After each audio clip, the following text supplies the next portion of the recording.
अस्सलाम वालेकुम everybody, welcome to my YouTube channel बड़ा सोच।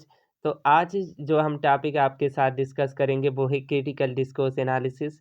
तो आज हम क्रिटिकल डिस्कोर्स एनालिसिस की जो सीरीज़ चल रही है उस पे हमारा लेक्चर नंबर 2 है।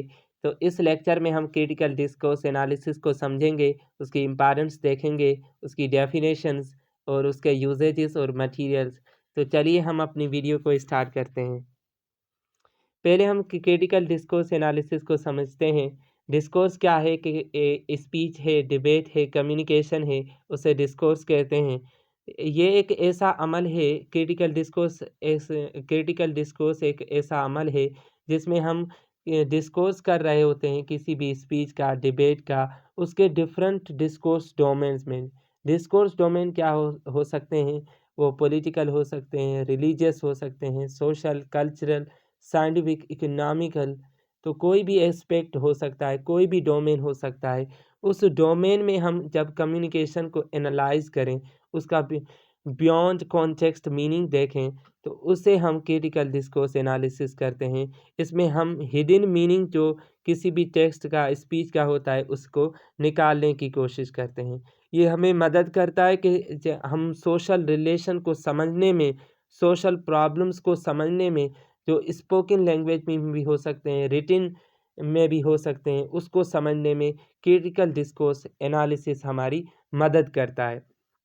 फिर हमें ये क्रिटिकल डिस्कोर्स ये बताता है कि जो कोई भी स्पीच जो है वो कैसे इस्तेमाल होती है और क्यों इस्तेमाल होती है।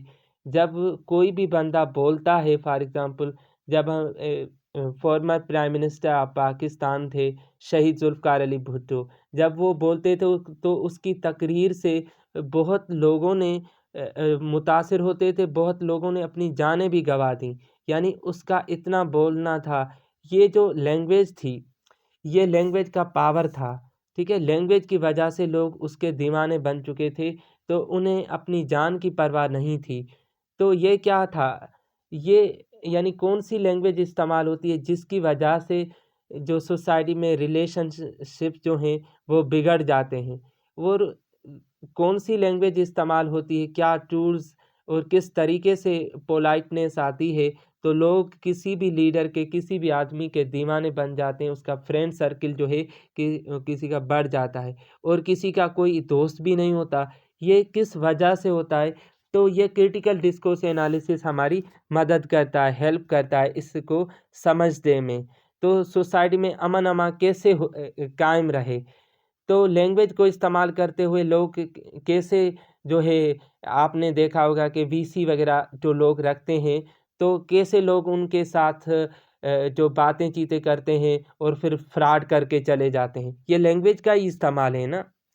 तो क्रिटिकल डिस्कोर्स एनालिसिस हमें इसमें मदद करता है। हम क्रिटिकली एनालाइज़ करते हैं। आपने यानी कि जब कि लिटरेरी क्रिटिसिज़्म पढ़ा होगा, तो इस सब्जेक्ट में आपने लफ्ज़ क्रिटिक तो लाज़मी समझा होगा। तो क्रिटिक का मत क्या होता है कि वो फ्लॉज़ निकालता है और साथ ही साथ उसे प्रेज़ भी करता है। तो यहाँ पे हम किसी भी लैंग्वेज को क्रिटिकली एनालाइज़ करते हैं। समझ में आया? अब इसकी हम कुछ डेफिनेशन देखते हैं। तो ब्राउन एंड यूल 1983 में क्रिटिकल डिस्कोर्स एनालिसिस को अपनी बुक में ऐसे डिफाइन करते हैं कि ये क्या है कि लैंग्वेज के यूजेस को हम जब एनालाइज करें, यानी लैंग्वेज के यूजेस को जब हम एनालाइज करें, स्टडी करें, तो उसे क्रिटिकल डिस्कोर्स एनालिसिस कहा जाता है। दूसरी डेफिनेशन मैकार्थी ने 1991 में दी थी कि discourse analysis relates to the study of language and context in which it's used. Discourse analysis क्या है? एक स्टडी है लैंग्वेज की और कॉन्टेक्स्ट की, लैंग्वेज इन कॉन्टेक्स्ट की स्टडी है जिसमें वो इस्तेमाल हुई है। फॉर एग्ज़ाम्पल हम जब बैठे हुए हैं, तो अपने फ्रेंड के साथ में बैठा हूँ, तो मेरे दोस्त ने कहा कि बहुत गर्मी है। तो मैंने क्या किया कि उसके रिस्पॉन्स में उठ के मैंने फ़ैन को ऑन कर दिया या खिड़की को खोल दिया। तो मैंने वो जब उन्होंने लैंग्वेज इस्तेमाल की, तो मैंने वो कॉन्टेक्स्ट समझ के जो है उसको रिस्पॉन्स किया, रिएक्ट किया।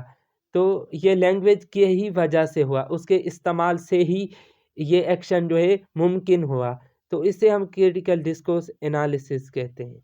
और फिर गी ने 1999 में इसकी डेफिनेशन इसे यूं डिफाइन किया है कि discourse analysis focuses on how language both spoken और written used in social and cultural perspectives in the society.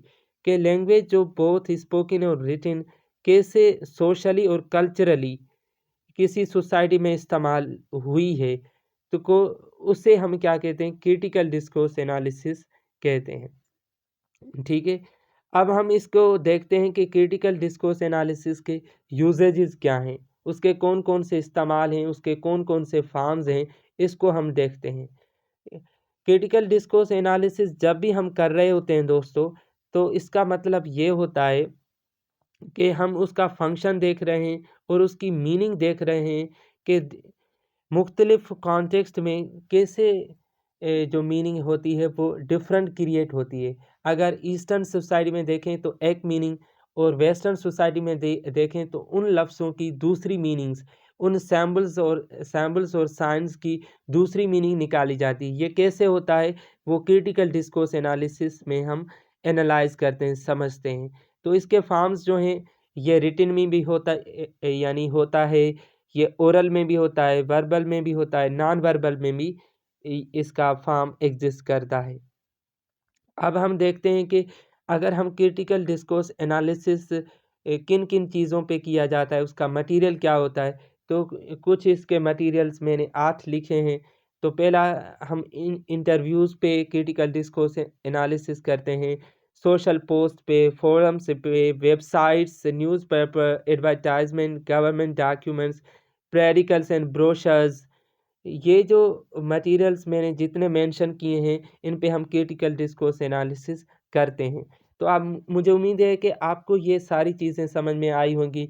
पहले हमने क्रिटिकल डिस्कोर्स एनालिसिस को देखा कि वो होता क्या है, फिर हमने क्या देखा क्रिटिकल डिस्कोर्स एनालिसिस में, उसकी इम्पोर्टेंस को देखा, उसकी डेफिनेशंस और उसके यूसेजेस देखे, यानी कौन कौन से फॉर्म्स में एग्जिस्ट करता है।